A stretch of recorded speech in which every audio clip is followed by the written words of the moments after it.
What's going on, Salt Strong Nation? Today I've got some very popular inshore fishing lures in front of me, and I'm going to be teaching you about the correct knots to use with each of them. Each of these lures has a very specific action, and depending on the knot that you tie, it could actually negatively or positively affect that action. So it's very important that we know which knots to use with each lure. So let's go ahead and dive in.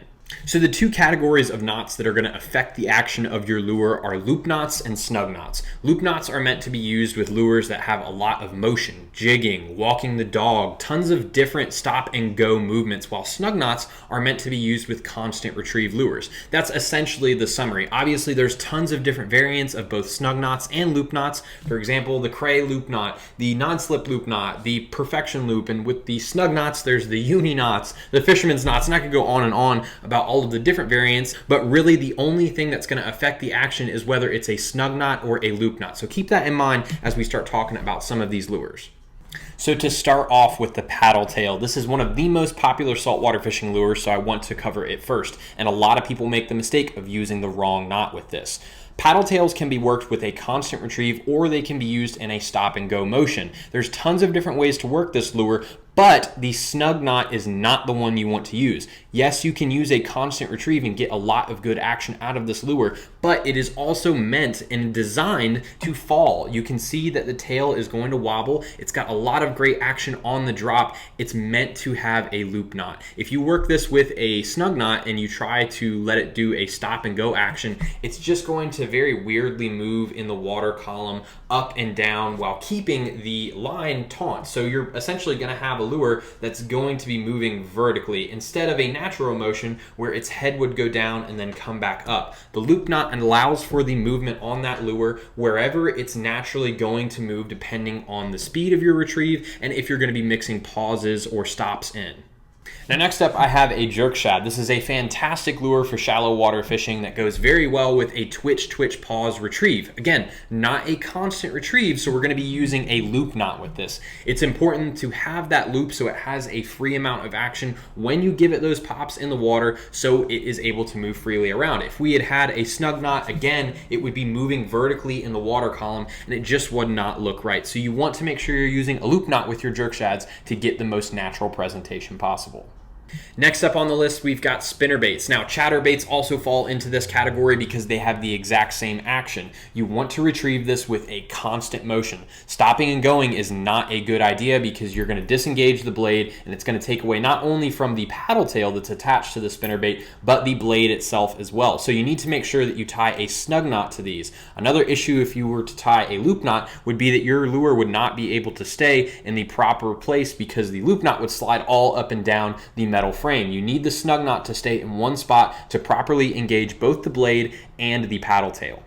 So next up I want to talk about topwaters, and the knot you're going to use for these is going to be contingent on the design of the topwater itself. And I've got the two most popular designs in front of me right now. I've got a popper style and a spook style, and the spook is more widely used, so I'm going to cover it first. The spook is really meant to be used with a walk the dog style retrieve, and what that means is it's going to be making head turns as you work it back to you. You're going to be applying tension to the line and letting tension loose so that lure can turn its head in the water. So it needs a free range of motion. Again, you're going to need to use a loop knot. Otherwise, you're not going to get the designed action out of this lure, and essentially it's just going to be pulled towards you if you're using a snug knot, which is going to render it pretty much, useless. So talking about the popper now, you need to use a snug knot because the intended action of this lure is very fast pops through the water straight towards you to engage that open face and displace water. So again, you're going to need to use a snug knot with this. If you were to use a loop knot, this could go off to the side and not even displace any water, and it wouldn't walk the dog properly like the spook would because it's just not designed that way.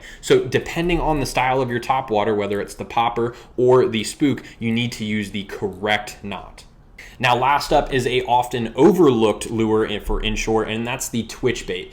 The suspending twitchbait or sinking twitchbait, depending on the model that you have, is going to have the exact same action as it's worked back towards you. Again, whether it sinks or it stays in one spot. And to get that designed action, which is those very quick darts and erratic motions as it either stays in one spot or it sinks back down, you need to have the loop knot. If you don't have the loop knot, you're not going to get those proper head turns, and it's not going to dart off to the side and make those erratic actions that snook and trout really love. Even redfish in the late winter, this can be a fantastic lure, but it's very important that you give it that free range of motion, or it's not going to have those erratic movements. A snug knot is just going to essentially work it back towards you. Like I said, it will be the same situation as this walk the dog. It's not going to make the proper head turns, it's not going to make the proper erratic motions, and it's just going to render it almost like a stick that you're pulling back towards you. So again, with the suspending twitch bait, use the correct knot.